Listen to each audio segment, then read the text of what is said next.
The Whose Turn Is It Anyway podcast proudly sponsors the 24-hour Board Game Marathon, a charity event based in Ilminster, Somerset, raising monies for Cots for Tots Bristol, a charity that specialises in helping neonatal babies in intensive care. For more information, look at their website, the 24hourboardgamemarathon.co.uk, or find them on Facebook.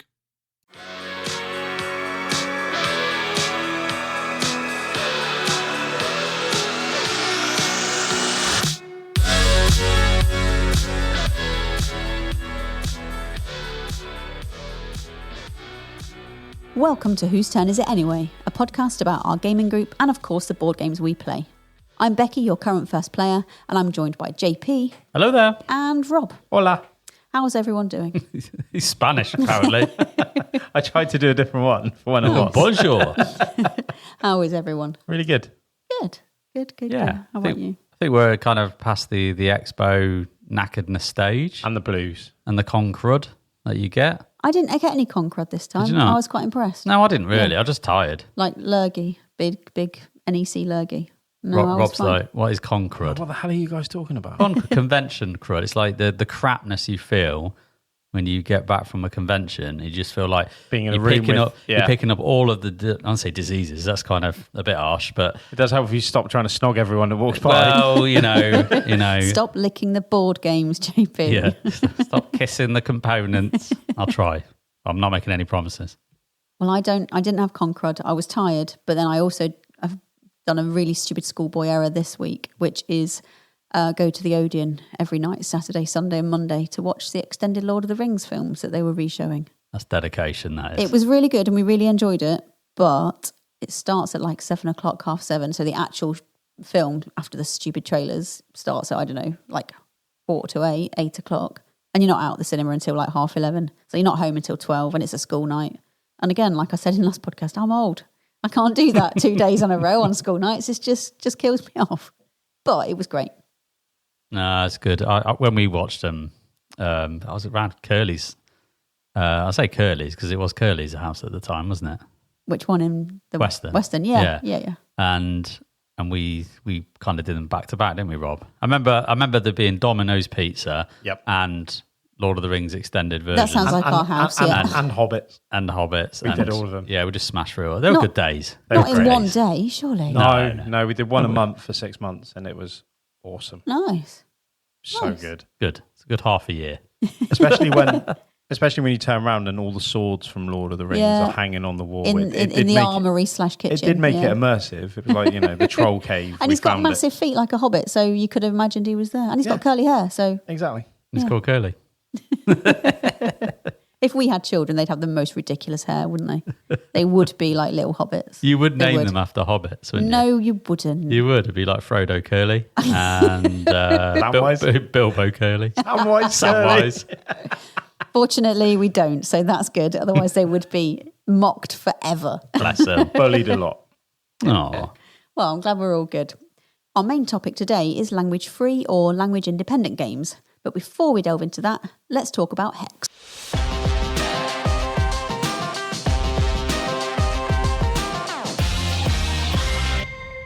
So what have we been playing lately? But before Expo, I managed to get my latest Lacerda to the table. Ooh. Rob's already sighing. I've already checked out. He's checked out. Oh, heavy game. Sigh. Which was Inventions, Evolution of Ideas. Yes, I said it right. I normally balls that one up. And I'd played it online on Tabletop Simulator twice before. And yeah, managed to get it to the table in its physical presence. And oh my God, it is glorious. I can't wax lyrical enough about this game. What's your top 3 things about it? Well, I'll go for the premise of what it is. Okay. So if people don't know what the hell I'm talking about. You kind of represent a society, which is abstracted on your player board, of course. And the board is kind of made up on kind of 2 halves. The right half is like the world map, of which is kind of split into 7 continents. And on the left side, it's kind of an action selection area, which is called the forums. And the forums, there are 5 forums, of which there are 2 actions in each forum. So if you can kind of think, looks like an Excel spreadsheet, right? So I get why you love it now. In. And And basically, there's one column, but each kind of cell And you would have have two formulas actions. and it all sums there's- together. Excellent. There's yeah, yeah. VLOOKUPs and if statements and all sorts. But no, there's Half our audience has just checked out I now. know, You like, realise what are that. you And the other talking half about? are really loving it.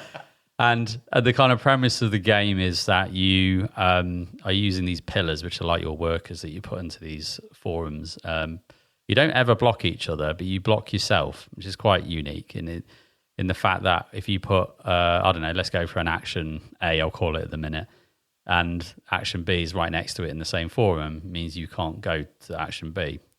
And so you end up in this kind of situation where you're like, oh, crap, I really need that action. And how am I going to get to do the thing I want to do? And the game's got this nice mechanism in it which uses chain tokens. And the more influence you have in the game, the more chain tokens you get at the start of your turn, which chain tokens are the kind of thing that allows you to find loopholes in the game in order to try and access these other actions through non-conventional means, but through different avenues and different doors. You end up doing these combos. You'll do one action, you'll combo into another action, and combo into another action, and you can imagine what that's like. You probably scare half of you off, but I love it. It's just so good. But the kind of theme of the game is that you start in a Stone Age and you advance all the way to the Computer Age, and each round you're kind of going through, you've got maybe some ideas as a civilization, which could be, I don't know, fire, the wheel, at the earlier stage, and all the way up to medicine and so on and so forth. And in order to kind of generate these ideas, you kind of put them out into the world, and then other players and other societies can then invent those ideas, make them reality. Other people can then innovate upon those ideas and make them better. And then one of the three that has participated in that kind of cycle gets to present it to the world. And that's how you kind of get your little dudes that end up on the world map, and there's a bit of area controlling, and you can move them around and do all the other things. But it's quite mechanical, being a Lacerda game, which I like. It's very crunchy. Sounds Civilization sort of based. Yeah. Is there tech trees? There isn't tech trees, but there's a progress tiles that you can get. So there's certain actions you'll unlock what's called an aspiration tile, which is quite nice because you take a tile, you put it on your player board, and basically it has a big question mark on it, and it's just saying, at the end of your turn, you get to swap that for the corresponding progress tile that you've unlocked. So you don't hold up the game going, right, I've got my culture progress, and let me look at the shop while I go and work out which one I buy, which then everyone's just like, ugh. So it's quite nice. It's like you take it, when you've done all your shenanigans, you then look at the shop and someone else can crack on with their turn. So I quite like the fact they've done that. But yeah, you've got these progress tiles, which you could class as text, and these are like hexagons that end up on your player board, and your player map has a nice little hexagon grid that you can put these progress tiles on. And then there's some rules around where you place them. If you place them next to other ones, you have to exhaust more citizens that you have. And that becomes a real spatial puzzle on how do I optimize this in the best way, because there are scoring hex tiles that you can get called wealth tiles, and those might say that if you get 3 white culture progress tiles in a row next to it, you'll score more points. So not only are you trying to work out your sequence of what the best thing is to do, you're trying to optimize this puzzle on the board as well. And it's just crunchy as hell. And it's great. And I had a blast playing. I really enjoyed it. And I think we cocked up slight rules at the beginning, but yeah, just to get that to the table, I was being excited for that one, and it's just hit the notes for me. I'm really glad I've got it. So yeah, I'm glad it's not a disappointment. No, it's I can't wait. We've got another session in, I think, next week. So now the rules are fresh. Going to go in. But yeah, really enjoying it. And I know a listener of the show, Scott, he was, I've got to get this right, he helped develop the game with Vital Lacerda. Oh, fantastic. So well done, mate, because it's solid and really enjoying it. So yeah. Nice. Listen to JP just geek out about this game. I think you absolutely smashed it out of the park, mate. So well done. It's great. I love it. Rob, how about you? What you up to? So obviously I wasn't on the Expo episode, but I think most of my stuff got covered. But there was one thing. I was talking to Mark from Ninja Geek Games, and we kind of discovered that we both have a love for dungeon crawlers, and we were talking about different kinds of dungeon crawlers, and I was saying that I'd like a dungeon crawler that doesn't have a million minis to set up and it's quite immersive. And he said, you need to go and speak to these guys over on the other side of the hall. So he told me about this game, Gloom of Kilforth, and we went and spoke to the designer, Tristan Hall, and he basically just told me about the game. He didn't say anything other than he just said, check out the artwork. This is what it's about. And I was with Curly at the time, and Curly was like, please buy this. That I don't have to. Please buy this so I don't have to. So I bought it, and I managed to get it to the table a couple of days ago. And it's basically a dungeon crawler, but it's all card format. So a lot like Arkham Horror. Okay. So the positions that you go to are cards rather than physically moving around like a board. And it's a 5x5 grid with the main city in the center. Mm-hmm. So I bought the Gloom of Kilforth, which is a fantasy version. I was going to say, was there a few different ones? Was like a ninja? There was type 3 different one? ones. Yeah. There's Gloom of Kilforth, which is set in a fantasy genre. There is Shadows of Kilforth, which is set in kind of like an Eastern kind of theme with ninjas and stuff like that. And then there is Call of Kilforth, which is pirates sailing across the sea. But Becky's already saying you've got the wrong version. I already said to Curly he should have gotten the pirate one. Well, he didn't get the fantasy one, so there is room. But and to be honest, I played it. I think he's going to love it. So the only set card is the one in the middle. Like I said, the city, and then the 5x5 grid is made up by shuffling the cards and putting them out. You've got 4 actions because each character starts with 4 health. So your health determines how many action points you have. So you don't want to run into a fight all guns blazing, which is tend to what I kind of do in dungeon crawlers. I like to just get stuck in. But obviously if you lose 2 health, then you've got 2 less action points until you can heal up again, which is quite a slow process. So you can hide, you can skip, you can skip areas. There's not just a battle. You have to kind of think about, right, what do I want to achieve? And I played it and I absolutely loved it. I thought it was really, really good. It was nice and quick to set up and thoroughly immersed in it. So, really, really good. So nice. I've really enjoyed it. Nice. Are you going to buy the other 2 then, do you think? I'm not going to buy the other 2, but the game, there was one that was on Kickstarter. Oh, okay. I can't think what it was called. And it was a more scaled down version. So you were going through a manor. You were going through like a mansion. Mm-hmm. Manor of Kilforth. Manor of Kilforth. I think it is. I think that's what it's called. I think you're right, actually. And I went and looked at it and it looked really cool, but I thought I'd check out the Gloom one first before I am probably going to get it at a later date. But thank you very much to Tristan, who walked me through the game and showed me the art and everything else. He was so proud of it, and quite rightly so. Thanks for allowing me to badger you for ages with questions, basically. As he slipped Mark Monk a tenner for bringing you to his stall. Basically, Mark's been moonlighting. He messaged me and saying, have you played it yet? And I kind of said that I had, but I got one of the crucial rules wrong. As soon as I realised that I got that rule wrong, I kind of just stopped playing, reset it, and it's ready to go again. So I might see if I can give it a blast tomorrow afternoon if I'm not too busy. Yeah, sounds good. Nice. Might join you.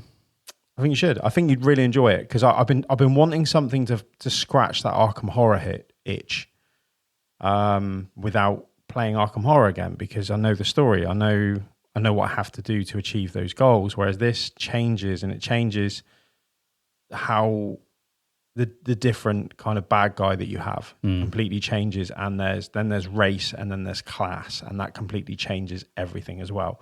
So if you want to be a elf vampire, you can. I mean, yeah. And you wouldn't. And that will completely change the way that you play if you were a human sort of rogue. What about a sexy pirate? Oh no, that's the wrong version. That's the wrong version, I'm afraid. I'll let you get that I'm one. not playing it unless I can be a sexy pirate. Well, I'll let Curly get that one. I have been playing still a lot of BGA. I have to say, since the expo, I don't think we've actually played a physical cardboard game. So we decided to go for the Terraforming Mars on the BGA version. I've played it on Steam.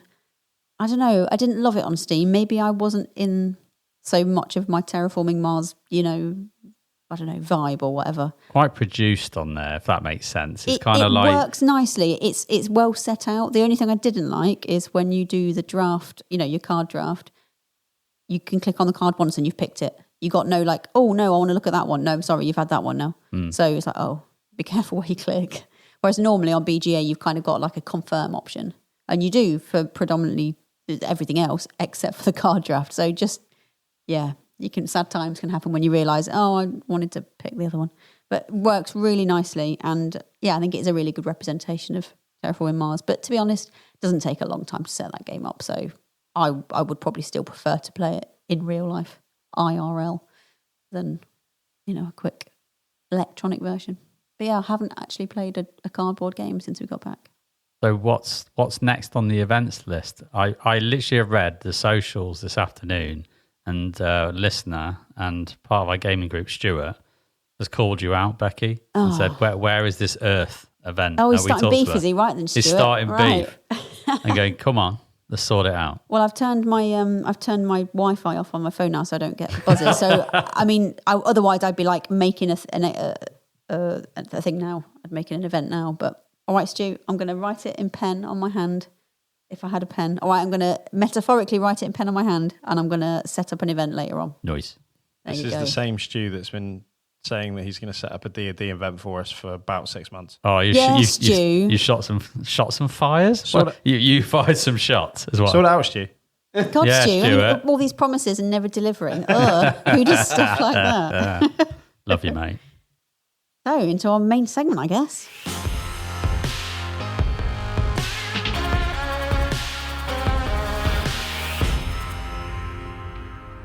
So, language-free or language-independent games? Is that something we like or we've noticed? As we've been sat here, we've kind of been thinking of them before we started recording, and it turns out so many games are actually really, really language free. I was kind of sat here thinking, why am I on this podcast? I don't know or have ever played any language-free games. And then we went through the list and was like, oh, yeah, I've played quite a lot of them. What made me laugh is that you signed up to be on this episode and then 2 weeks before going, I don't know why I'm on this episode. I think it's because you bring the comedic random, genius. Yeah, the comedic randomness genius, to the, and I represent the person that has no idea what you're talking about because I have no idea what you're talking about. So it fits quite well. Yeah, you play that role well. The reason I came up with this topic and why I was sort of interested in it was that my friend and his wife came over from Korea and they both like games. His wife's Korean but speaks impeccable English. And we wanted to kind of curate a list of games to take with us to Cornwall on holiday that didn't rely on like lots of complicated text. Although she is, like I say, fantastic at speaking English, you just thought actually that there might just be a bit of a barrier that we sort of cut out. So the list that I think we went for in the end were Seven Wonders, Splendor, Century Spice Road, Takanoko, Gugong, which was one I didn't realise. Yeah, surprised me, that one. Things like Men at Work, Ticket to Ride, Barron Park, and we didn't take Scout, but Scout would be on my list now, I think. Mm-hmm. Well, apart from the names and the cards, no one reads them. I read them. No, I like to know who the people are in my little trick. Well, David is the trapeze artist. Alexia is doing this thing. I don't think there's an Alexia. No, it's a 2 or it's a 3. Can I just say something that might get me stabbed within our gaming group? Please do. I've never played it. Oh, it's great. I think we played it at Essen and you were just like, no. I remember there's the first game we played when we got to Essen, got to the hotel, and you were just like, no, I'm good. I think it was because I was partly broken. It's a great, I guess, okay, it is language independent, but it does use numbers. So if you're not familiar with Western style numbers, then maybe that's going to be tricky. And then when I typed in language independent board games, a whole massive list came up of things that I would never have even thought of. Like, I've never played Brass Birmingham, but I know it's not the most complicated game there is, but I was really surprised to find out that doesn't involve any text on things. Yeah, I mean, on the actual, when you said it, I was surprised, but I think the cards you play has the town, city names on them, which, okay, that is text, but how do you translate Birmingham? But most you would call it Birmingham. But most of them also are colour coordinated, aren't they, to a four grid, basically. They're coloured. Oh, the zones. Yeah, so there's 4 cities to a colour. So you could match it pretty quickly. You could match it very easily. And then, I mean, if you take the player aids aside, and obviously the rulebooks don't count in, I think, the fact if a game's language independent or not. I've been saying that for years, and you lot for language independence, No, you hit it. No. Rulebooks are no longer relevant. They're very relevant. But yeah, so if you was teaching somebody verbally, and they could just kind of figure it out from icons and stuff, yeah. I guess the list that we came up with didn't really require a massive amount of explaining because that was kind of part of our reasoning for taking those particular games. But I guess, there are a lot of much more complex games that do require a lot of explaining, like Brass Birmingham, for example. But actually, there's no written speech or any text on the cards. Then that kind of got me thinking into other reasons why you might play language like free or whatever. I guess if you've bought a version in a language you don't speak, then downloaded the rulebook, like Chris did, bless him, with Battlestar Galactica. He bought the Pegasus expansion, and I think he bought it in Italian, and then he did some printing wizardry and kind of... He pasted up the cards. He did, yeah. So he spent, I don't know how much hours he spent, bless him, printing off stickers that he could paste the cards But because he was a printer, those stickers were great. Like, it's the best version of that you could get. Yeah. It's great.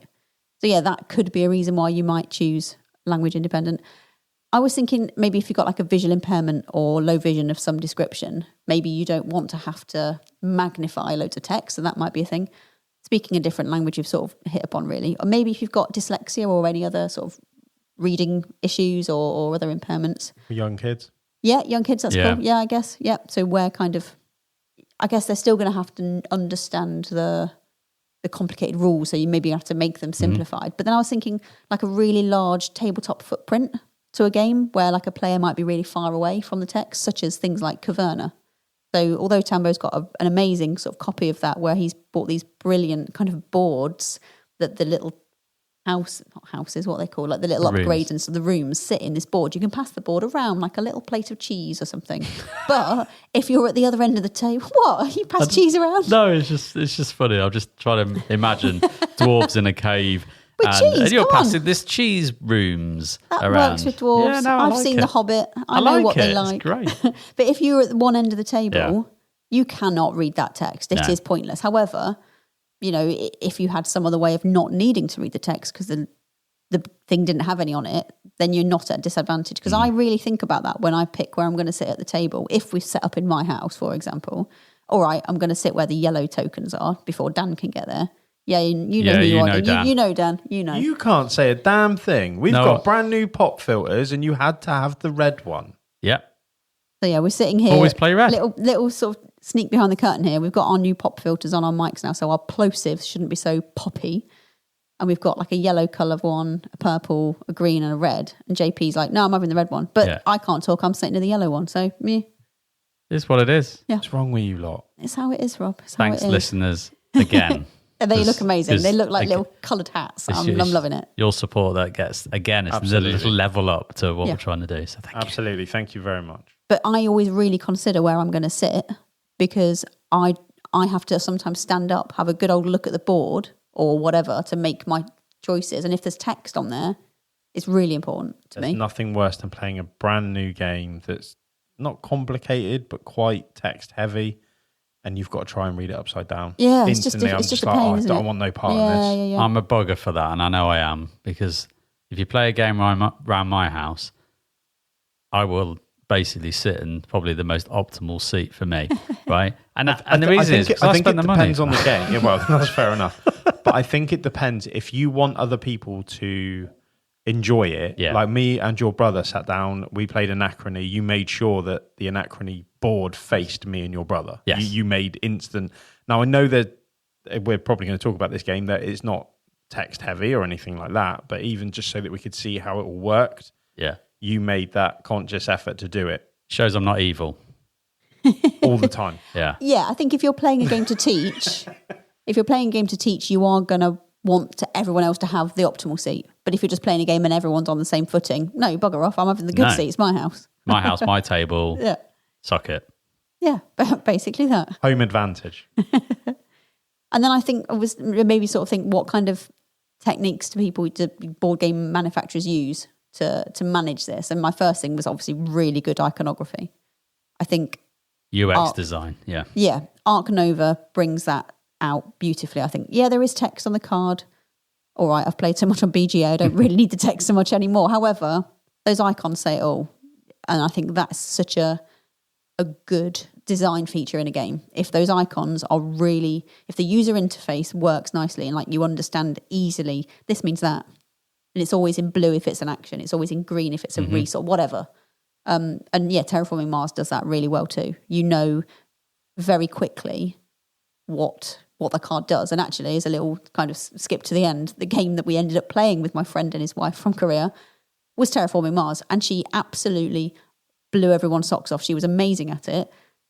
But again, I think the icons in that work so well. Yes, you can read the text, but as soon as you get a bit of a grasp, you don't need to, do you? No, but the beauty about Terraforming Mars, and I think it's really clever in what they've done in that design aspect, is that the cards work in both ways. So if you want to just look at icons and you get the iconography in the game, it makes sense. Yeah. Or even if you're like, oh, what does that do? Like literally it's written in text what it does. Yeah. So you get both. Yeah. You get the joys of both. So you can read it and it'll tell you what it's going to do when you play it. Or when you get friendly, you can, it's obvious you get this equals you that. raise everybody's greens and everyone swears at you. So, it's usually what happens. Yeah, burn someone else's plants and then, But speaking of UX, like for me, there's lots of great artists and I'd extend it into user experience or player experience kind of people. But the one that just stands out for me is Ian O'Toole, right? Ian O'Toole does a lot of the heavy games UX designs. He's pretty much done all the latest Lacerdas from Eagle-Gryphon Games. But his crowning jewel example for me is Voidfall, right? And you look at Voidfall, basically there is text in Voidfall because some of the event cards will have it on, but it's minimal. Like even the cards you play, everything's icons. Everything's this. The language of it is you could grasp it no matter where you come from in the world. Like teaching it is one thing, but I just think there's a testament to how you can design a game with that in mind and not have to rely on text on cards massively. I think if you didn't speak the same language as someone else, as long as you could download the rulebook in their language and have it in your language too, if the icons are good, that's all you need, isn't it? You could find the bit where it explains that bit in your language appropriate rulebook and just find the same paragraph in theirs and hope that they've literally transcribed it perfectly. But if the icons are good, you need no more than that really, do you? I think. Something else that I think is useful in those sort of situations is like very consistent player turns where you've got minimal choices of things to do, such as you always move first, then you collect resources and then you buy stuff. So if it's very linear, procedural. then this, that kind of helps with not needing so much text. So Arc Nova isn't a great example of that because you can do so many different things in different orders. But if you're playing something like Splendor, for example, still I need to play that one more time to decide. I don't know why it makes you angry. I don't know. I'm going to play it one more time to decide that I hate it, and then I'll get rid of it. But I can't get rid of it yet because I don't know why it makes me so cross. I've never played it, so we'll sort a night out. Yeah, all right. It's actually a really good game for what it is. Is it? It's good fun. I mean, it's not the best game. I mean, people compare it to Century Spice Road, right? And I'd actually think Century is better as a game. I would agree with that. But would I play Splendor? Absolutely, I would. It's quite chill. I'd like to play what I wanted to do. I don't like the artwork in Splendor. It's a bit kind of Renaissance. I don't mind Renaissance-y stuff normally, but there's something about the hoity-toityness. I don't. It's making me cross already. I just should just throw it in the bin, shouldn't I? Clearly, I don't like it. It's abrasive to Becky. But I want to know why. It doesn't make any sense why I don't like it. I totally get what you mean, and that's why I haven't been able to let go of it yet, because I want to understand why I bloody hate this stupid game. It's kind of like a song that everybody else loves, but you just can't stand it. Yeah, maybe. It's like there's nothing wrong with it, and other people really enjoy it, but it just rubs you up the wrong way. I can relate. Yeah, it's like mushrooms. Everyone else loves them. I hate them. Oh, nice. So okay, maybe they're banned from our house. Maybe you won't like Splendor then, and we can just get rid of it. We can just burn it together. And But I wanted. I like mushrooms. I wanted to sort of reskin Splendor, and that was what I was thinking of when I first saw it. I thought, I don't like the artwork on this. But it doesn't matter what the artwork is actually, as long as you've got the number and the little coloured gem.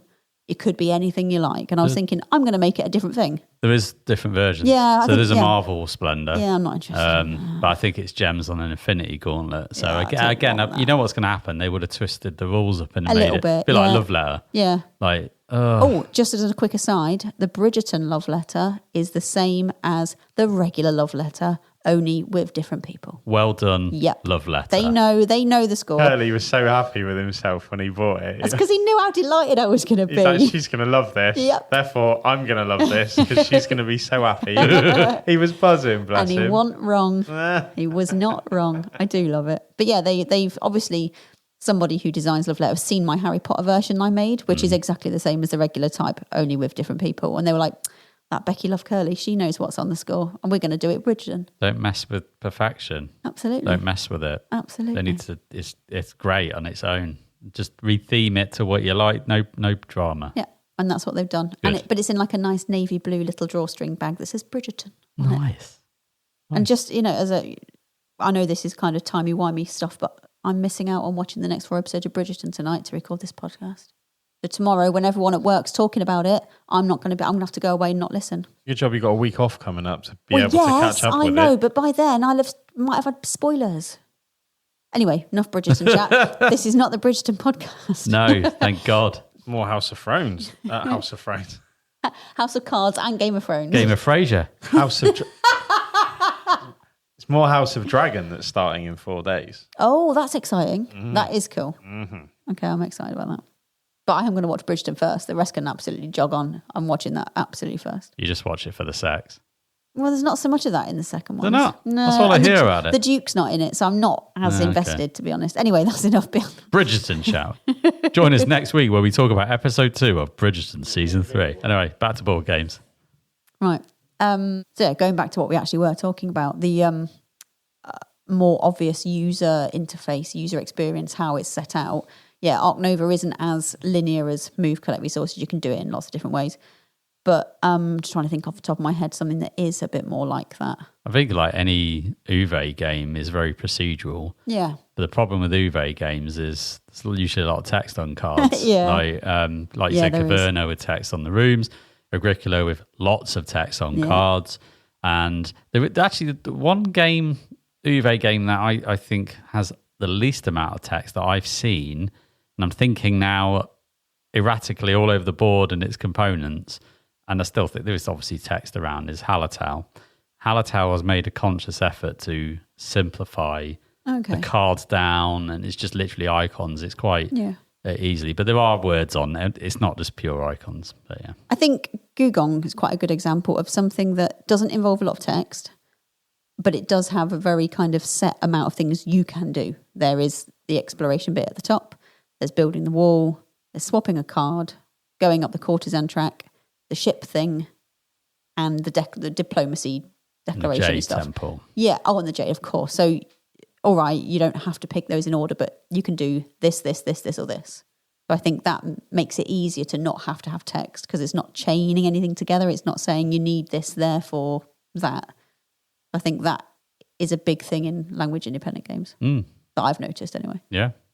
Or you got your silly dexterity ones, such as Crokinole. Obviously, no text needed for that. No. And things like Men at Work, or the funny Viking game that Adrian bought from Essen. Seesaw. Viking Seesaw. He was so happy to play it. Yeah. It was great as well. It's just fantastic. I think it was the happiest I think I've ever seen him. Balance that on that funky boat. Okay. Let's do It's it. just good. Yeah, and the Dropolter Oink game that I bought the other day. And you're just holding little trinkets and you're dropping trinkets. So there needs to be no word spoken with that other than, oh, you bugger, you did it first. There's quite a lot of that. Yeah, I'm thinking of other Oink games now that you've gone down Deep that. Sea Deep Adventures. Sea Adventures. You got Fake Artist Goes to New York. So anything that's got drawing in it is always going to be language independent. Although usually, if it's got drawing in it, it would relate to a card with text on it to explain what you're trying to draw. Yeah, maybe. So unless someone's telling you it's an elephant or something, but yeah, just thinking of those out loud. When we come to drawbacks, one of the main ones I could think of was there is potentially lots of looking in the rule book. If you've not got things in front of you that's going to explain something, you might need to keep looking at rulebook. And I have to say that is one of the massive like put-offs for me. I just don't want to look at rulebooks when I'm playing. No, that's fair enough. It's the same with keywords though. Yeah. When you've had enough experience, like I love Bones, but the amount of times I'm like, oh, what does that do again? Mm-hmm. Yep. And I'm like, because I kind of remember what it does, but you want to make sure. And I think it's one of those things when you've played it enough times, like you were talking about Arc Nova, you just know. Yeah. And It says Hunter now. I know what Hunter is. Exactly. I don't need to read the And text. it's the same with TM, whereas I don't know those symbols, and I'm like, I don't know. And I keep asking loads of questions, and Curly gets really annoyed with me. Nah, but I'd rather be able to ask a question and someone answer it than look in a bloody rule book, because I find that kind of pause for everyone. Takes you out of the game. It really does. It really, really does. So that can be a drawback. I'm proud that I know 70%, maybe 80% of Too Many Bones is keywords. Oh no, you're really good. But You know the majority of them. Yeah, it's the newer ones I don't. So the ones that have come out in the Unbreakable expansion, they're the ones I have to keep checking. It's like Sword Breaker. I'm like, what's that? Flame Soak. And, like, oh God, these, because they're newer to me. But again, that's experience, right? Like once you've played it enough times, you don't need to do it anymore. So I think as long as you're kind of prepared, look, I'm learning the game. I'm going to have to do this. Like if you get that in your own head, then it's not really the end of the world. But I guess there are games like, say, Mansions of Madness, which, all right, aren't particularly text heavy in the game. Yes, you might have certain items with text, like necessary sword. text. Yeah, but they've usually got like an attack power number or whatever. it's more the narrative, isn't it? Yeah, so I think That game, it's not. The game doesn't use it, but it is the game. yeah, you have to be able to communicate with your fellow players. What am I looking So yeah, for? if you're all playing in French, that's probably fine as long as the app deals with that. But if you're French and I'm Spanish and I can't speak French and you can't speak Spanish, Yeah, ain't going to work. Yeah. So whereas that might be okay for quite a lot of the other ones we've mentioned, providing you can either explain using some kind of sign language or print a rule book in their language. Yeah, I mean, take, again, Voidfall as that example of, an Italian and a German person, if they knew the game, could play the same copy. Yeah. Okay, some of the text will probably be slightly different, but I think you could get by. You could kind of figure it out because you would know the majority of it. But yeah, coming in fresh, no chance. Yeah. And with dexterity, like Men at Work and Crokinole, you can physically demonstrate a thing. Karuka, if you know how to play pool or snooker, you can play Karuka. Yeah. And even if you've never played those games, the rules are very easy. You can just sort of demonstrate, can't you? So I think, dexterity games are probably the easiest ones to translate, I would say. Trying to think of other drawbacks. Maybe the complexity is reduced, like we were sort of saying. Not necessarily. I mean, you've mentioned Voidfall and stuff, which I think is probably a very complex game. On Mars, very, I language think, independent, but I think it's more to do when it's a good game, it doesn't really make that much difference. If the text isn't necessary for the progression of the game, as in if it's not story based or episodic or something along those lines, then it's not. If the game is good, it will get by with the iconography. Yeah. And you've talked about that in the past. If the iconography is good and it makes sense and it's quick, it's just a thing of beauty. It's when it's complex and not easy to follow. Like you said, it takes you out of the game, and nobody wants that. And I think if it's easy to get wrong as well, that's really disappointing, because then you plan your whole turn and then you play a thing and then Curly says, "Oh, that doesn't do that," and you're like, "Oh," and then because you just misunderstood a thing. We usually say that to him, to be fair, and then he just kind of has a cognitive breakdown. What is that with On Mars? No, I don't think it was On Mars. I'm trying to think of the game, and I think Anunnaki. I think it was. That was brilliant. Yeah, it was so funny. Why are your guys coming into my planet? We only laugh because he normally just wins everything won? quickly. Oh, well, it's not surprised. So we don't call him Boomerang. We don't pick on him. Well, Nah. I mean, we do a little bit maybe, but we don't pick on him properly. It's only because we have to make the most of when he isn't at the top of the pile. Yeah, when he's not in like full efficiency mode. So kick him when he's down is what we're saying, isn't it? Yeah. Sorry, darling. We love you, love really. him. He We love doesn't him. stay down for long. I think a consideration, I'm putting myself in the publisher's shoes now. So it's in the publisher's benefit to make language independent games as much as Absolutely. possible, because if you're going down the route of dungeon crawler, heavy narrative type game experience, and you want to release that across the world, you're going to have to find translation partners who are going to take the components, copy, print materials, and basically translate them all, check them, validate them, and get them printed and released in their native languages for different things. And you see it on Kickstarters all the time, which is, people in the comments go, this game looks fantastic. Is it going to be in French? Is it going to be in Italian? And I completely get it. Like, if you'd want to play it in your native language, I mean, I think we're really bloody fortunate and privileged that, because we live in England and English is pretty much our language. We're a bit kind of crap with learning other languages in our country. Let's face it, we are. And we're quite lazy. And the fact that, most board games will prioritize English, and hooray for us for that. But still, yeah, if you make a game that doesn't require all of that text translation, then they can get that game out across the world. Yeah, if the only thing you've got to do is rule book, that can be that can be done so much easier. Exactly, and I just remember being at Essen, and I picked up a copy of an English rule book for Planta Nubo because I was late to the party and trying to pick a copy up, but then a German copy came available on one of these web stores in the UK, and I was like, I knew it was language independent, so I was like, bargain. Okay, the back of the box and the text on the back of the box is in German. I don't care.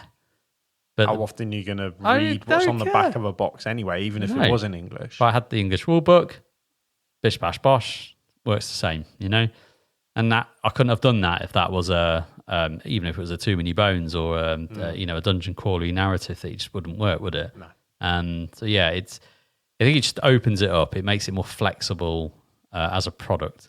To play. Yeah. I think that's why quite a lot of the games I play happen to be very language minimal. And I think it's because, although I do like a sort of narrative story arc in a game such as Mansions of Madness, which for me is almost like an event. Yeah. I don't really want a story with my game.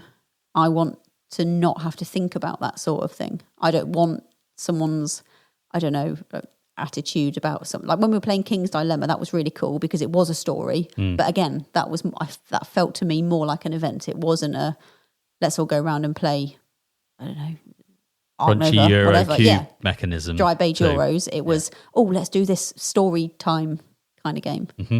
Most of the games I prefer aren't narrative. So I quite like it. Like that. The way around. I love a narrative game. Mainly because I think it gives me a sense of direction. It gives me... and typically the majority of them are co-op. Yeah. So, which again is my jam. But I think it's kind of, links into your Xbox video game brain and the leap between dungeon crawler narrative experience, whatever that might be. It doesn't have to be fantasy, but, narrative experience is very similar and akin to playing a video game because it's doing a similar thing. It's building you up a world that you can get lost in and play in and off you go. Whereas, I don't say you struggle with Euros because you don't, because you're actually diving into more and more of them these days than you've ever had done, which still freaks me out. But yeah, I can understand why you gravitate towards that kind of game, And I think that isn't what I want in a game. If I want a story, I'll read a book or I'll watch a TV series or film or something. I want a game. A game for me is a very different kind of part of my brain or activity. I've done D&D sort of campaign, so I get it. But again, that to me is more, let's hang out with my mates who I like. We're going to get some snacks and chill out around a table. I wasn't looking at it like a game. I don't like narratives. It's just not my bag, baby. Not my bag, baby. What about roll and writes? Yeah, I did think about Molehill Meadows when I was writing my little notes for this episode because that's very forefront of my brain right now. And do you think about that game on a half-hourly basis? This is the thing. I was responding to someone's Facebook post the other day. There's no such thing as one game of Molehill Meadows. You can't because you're just like, I'm going to do better next time, and it propels you to play more. We actually got to play it. We did. I loved it. It's great, isn't it? Loved it. It is really great. And I think a lot of the roll and writes, flip and writes, that kind of thing, often are language independent. We look at what happened with us in Essen. We sat down to play Next Station London. Yeah. The rule book was only in German, But good old Captain Google sorted us out for Captain that. Google Adrian said, right, I've got this, people. And he sat down and he kind of learnt the rules in about 30 seconds because it's not a complex game to learn, but to actually like master it is very difficult. And you could have been sat anywhere in the world with that, any kind of And rule book to the point where the guy came over, about 20 minutes in and said, you guys all good? We were like, yeah, it's fine. He was like, cool. And that was it. So those sort of roll and rights, flip and rights. Like again, not a lot of text, but a lot of fun. But, sneak behind the curtain, tune in a couple of weeks for maybe a special episode about roll and flip and rights. We can neither confirm nor deny that, people. We can confirm it. It's That's my definitely next happening. episode. It's in the diary now. We have to do it. Yeah. We've got no other ideas. Also, that about wraps it up, I think, for language and games. Nice.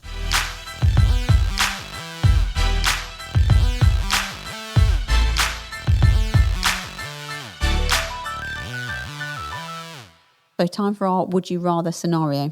This one comes from somebody called JP. I think, I don't know who that You is. took my version of the I J. think so. So, would you rather play a game you know with people who can't speak your language, or learn a game from scratch at the table, never seen it before, never read the rules or anything, with people who can speak your language? I think this is a really tricky one. I hate learning games from scratch when no one else knows the rules. I hate That's why I came up with it. Hate it. I think I'd rather do that. What? Learn from scratch with people speaking your language? Yeah. So I'm going to go the opposite. I'm going to say I'd rather play a game with someone I couldn't speak a language with. Depends on the game. I mean, this would be you sit at the table. Let's say it's been popped. Looking at you, Curly. Let's just say it's been popped. Let's say your wife's popped the game for you. Your wife or partner has popped the game, and it technically is ready to set up, but you have no idea. It's all looking alien. It's like, what is this all about? And you're now thumbing through the rule book with three other people staring at you. Stop! I can't even think about that. The thing Absolutely is, not. if it's you guys and say, look, we need to figure this shit out together. Simple as. It's still It's going a to be learning crap. game. If you guys are prepared to do that, then cool. It's still going to be awful. There's going to be not. every 2 minutes. What is this? Oh, wait a minute. Let's have 10 minutes. But if you're prepared for it. Yeah, but if you're prepared, you've read the rules, but that's not what we're No, you're not allowed to if in you're this situation. prepared for it to be an absolute shit show. No, I'm never prepared for it to be a shit show. No. And I think I've got quite a lot of practice explaining things to people whose first language is not English. So I'm quite good at the power of mime or thinking about the words I use. Like if they are, for example, Italian, I will use words that I know I'm not like some kind of etymology person, but I know are Latinate based rather than whatever, because I'm hoping they will be like, oh, that word sounds a bit, and they'll get it more. I thought you meant just words that you could pronounce in an Italian accent. Just add a no at the end. Like a footballer who goes abroad to France. Or basically start quoting Mario or something. Yeah. It's like, no. But I'm quite good at explaining things, especially technical, do this, then do this, to people whose native language isn't English. So I'm definitely going for that all day, every day of the week. So the game you're thinking of is a game like TM. Yeah, a game that we've discussed. Yeah. Everyone knows how to play it. I think I could teach TM to someone who couldn't speak English. Well, you don't need to teach, because I think you said it's playing a game that everybody knows, but with 100%. people that can't speak the language. 100%, absolutely. Yeah, I could probably teach that game in not English by pointing and miming. Yeah, I think I'm confident with my skills for that. So you're for going for language. Absolutely. Different languages know the game. Yeah. Definitely. I'm only thinking because a lot of my games are story driven. Yeah, Trying to explain. You're screwed. You're screwed. Yeah, you're going That's to be why using. I went for the other one. You're going to be using sign language, And mate. I don't mind learning a game at the table. Like we've done it before. I take my hat off to you then, it's mate. a bit disjointed and a bit mental and a bit... I take my hat off to you because We did it with The Witcher, can't which bear it. was an absolute nightmare of a game. Yeah, but there's two of us. Just because it's the length of it more than anything. The length of The Witcher. Sorry, carry on. Stop it. Geralt's not here. Oh. I would gravitate towards... It is tough. And this is your question, so I know. And I think I wrote it because you said, throw me a would you rather someone, and I just popped in my head. But yeah, I think I love learning games. I love it. I like learning games at my pace to be prepared for a game night. So the thought of opening a game up and then reading the rule books to teach everybody from that moment is faff and it's a nightmare, and it adds another 2 hours to the experience, right? So on that basis alone, I'm going to go with, I'm thinking like Voidfall's on the table. Let's just pretend that someone else has set it up so I didn't have to. But it's on the table, it's ready to go. And yeah, I could play that and just get lost in it. Because to be honest, if you're playing a game like Voidfall, you're not really having a conversation with anybody anyway. You're trying to decipher what you're doing. So, yep. Davey's really good at that. Davey can take a game out of a box, learn it fairly quickly, and play it. He's got a really unique superpower in that he can decipher the language of games fast. Yeah, he does, definitely. I don't know how he does it. So, I mean, I have to go through the methodical process and read rules and do that. But he can, and that's why he's quite erratic in learning. And when you're trying to teach him, bless him, we love you, What's Davey. this do? Davey, not now. Like, because his cognitive brain is basically trying to piece together the language so that he can go, got it. But he literally bought a game, opened it, played it, and packed it away again, all in the space of like a few hours. Tambo, when we were in Torquay, and I was just sat there like, that's incredible to me. That's such an alien thing to do for me to be able to understand it. I was in awe. So that's incredible. I need to be primed in my mind. So either I've watched a video and I know the vague kind of layout of the land. Yeah. I need to know what the actions are. I need to know how I decide what to do. I've just figured out how you get around this. You give them a YouTube video. No, that's cheating. In their own language. That's cheating. Bang, done. Cool. Right, we're going? Yeah, sweet. You can only get that in like Japanese. It's always a way. You do a very quick Duolingo course in the other language.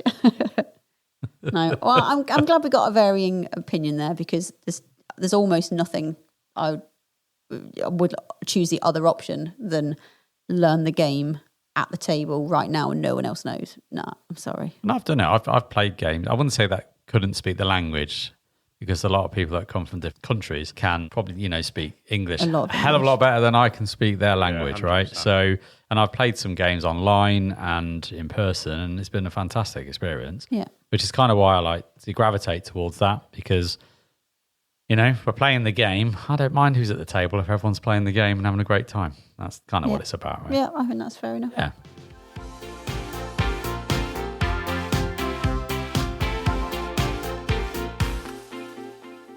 So now for our penultimate turn, we're going to chat about what's coming up, what we're excited about, and any kind of game news related stuff. JP, what's on the cards for you? I am so excited, beyond excited, for the latest news, although not super latest by the time this comes out. David Turtsey has been touting a secret game for bloody ages that is Star Trek themed, right? And again, stay with me.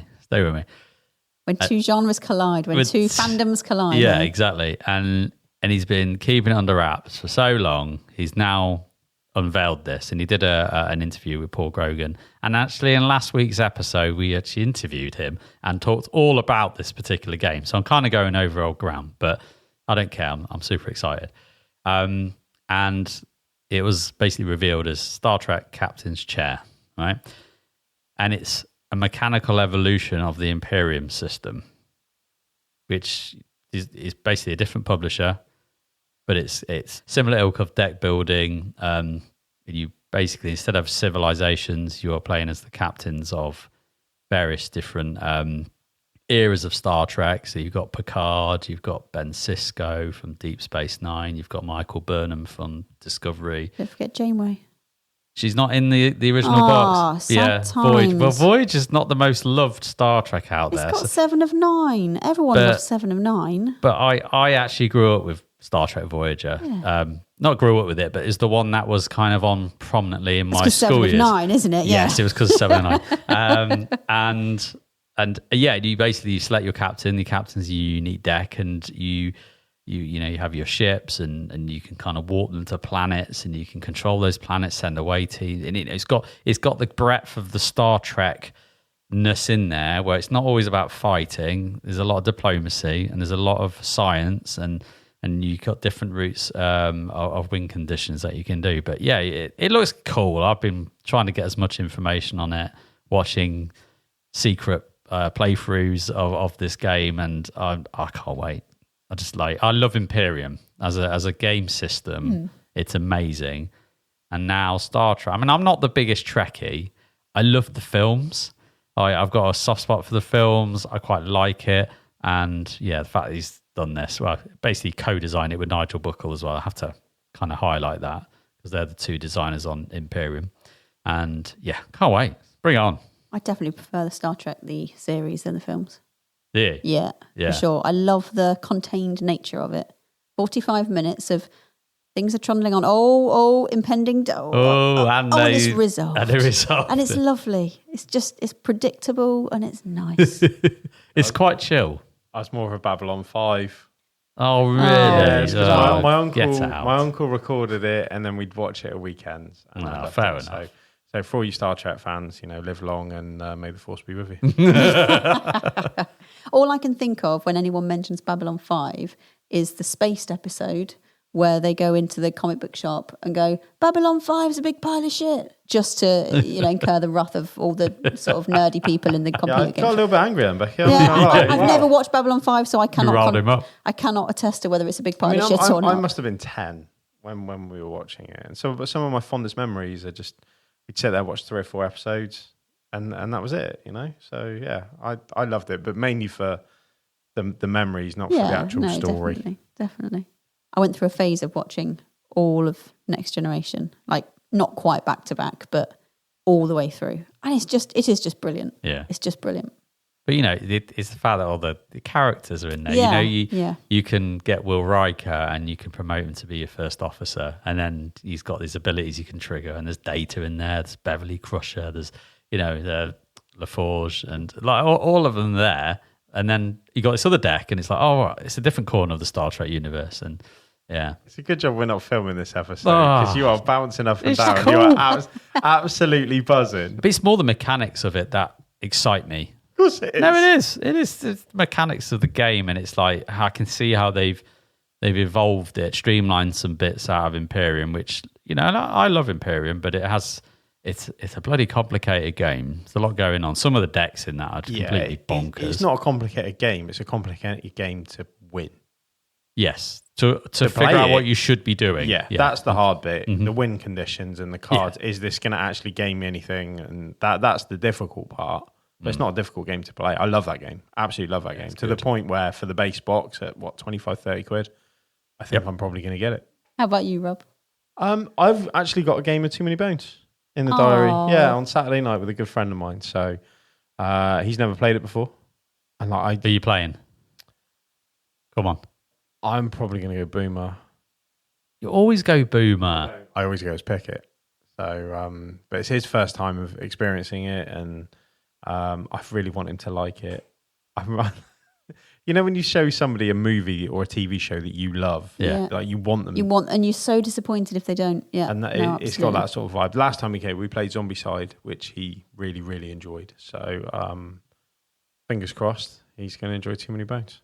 He will. It's awesome. Yeah, I love it. So, but yeah, we got that and another game of Gloom of Kilforth. I'd like to play that again, most definitely, because one, I actually play it without cocking the rules up, but two, I really enjoyed it. So looking forward to playing that again. I'm going to do lots of game-related arts and crafts over my annual leave. So I'm going to put up some folded space inserts, including the one Rob might be bringing around for me to assemble for him because I enjoy it so much. I'm more worried about cocking it up because they're quite expensive. They are, but I love it. But then I like putting together IKEA furniture as well, so I do need to get out more probably. And the really great cross-stitch enchanted needle sets that I bought, so I'm going to make a start on them. And I am, obviously, because Stu's going to check it out, I'm going to put a couple of events in for Earth. Yes, now you've been commanded. I have to do it. And I'll be down for it. Yeah, I'm up for it. Curly was saying, you haven't got many, events in, and he's right. So Earth, I'm going to definitely do, and a kind if I can make it, I'll be there. Nice, enjoyed that game, and a nice Terraforming Mars that isn't experts only game. Well, you're kind of leaking into the expert territory, Becky. No, I've played one BGA. No, you said TM. I don't even need to read. Arc Nova now. I don't need to read the cards anymore. That was the whole point at the beginning. Arc Nova. Arc Nova, not on TM. No. No, I need those She's cards. hustling I you. think I'm being hustled. Yeah, you're like, what I think we should do, guys, just make it interesting, right? We'll all put like 50 quid in the pot. Whoever wins just gets the kitty, right? Yeah. It's like, yeah, smashed ya, see ya. I think it's great that you're doing this though, because when you're putting these events at like Terraforming Mars or any other kind of game that's of that ilk, then you're going to get the diehards that have been playing it and know every card in that game. And I am it one is of a bit... The diehards that has been playing it, but I don't, Yeah, I but don't count as that. Do you know what I mean? I I think it's sometimes nice to play a game with a different group of people within the group. So it's not always the same 4 or 5 people who, let's face it, know the game so well that you're not going to be even in the running. It's in the draft phase where people are like, right, I don't want that. And I'm like, I don't know what I'm taking, let alone what I don't want. So great. We planned to do it a long time ago. We did, and I forgot to turn up at your house. And I fell asleep. I thought it was at my house. I was like, Rob's late. He's not normally late. And then I rang him, and it was like, I was meant to be around here, Beck. I was like, poo. Sorry. Yeah. So we will try again. Chris P has said that he'd like to play it again. Like as soon as you say like it's a beginner's game, you'll open up the door. Everyone's like, cool, okay, I'd do that because you said about it as well. Yeah. So playing, especially older games that people have had a lot of experience playing. You know, playing. if you go against someone like, say, Tambo or Curly. Like it's when we went, the last time I played TM and Davey, my turn literally took 2 seconds. Davey's turn took like 5 minutes because he knew what cards change and chain. He's chaining into chains. And I'm like, I've never felt so dumb in my life. And it's like, oh, okay. So to kind of dumb it down a bit where people aren't even aware of the optimal moves and cards and what pairs with what. I mean, this, it's more about who isn't playing, I think, than who is. Yeah.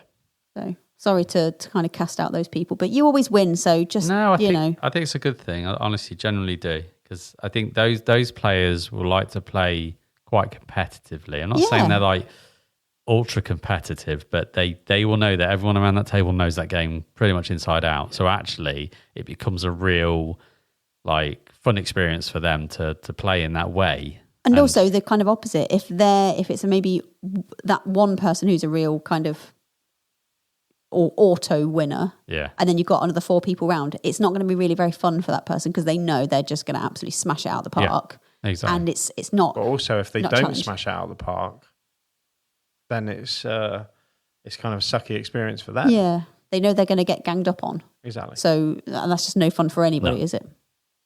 No, good.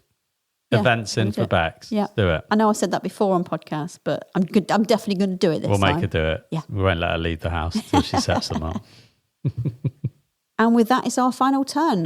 We're wrapping up and victory points are going to be awarded. Thanks to everyone for listening. If you've enjoyed the show, please like, subscribe and review on your podcast player of choice.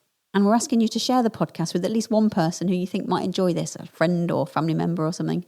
If you want to support the show and become a subscriber to help shape our future content and improve our mics and stuff, you can visit our page on Ko-fi, Kofi, and we're just so grateful to those of you that do that. It's really meant that we can just ramp this up a notch, which is just lush, really. So thanks for that. If you want to get in contact with any of us, all those details are in the show notes or on our website. We'll be back again next time with another episode. So until then, whose turn is it?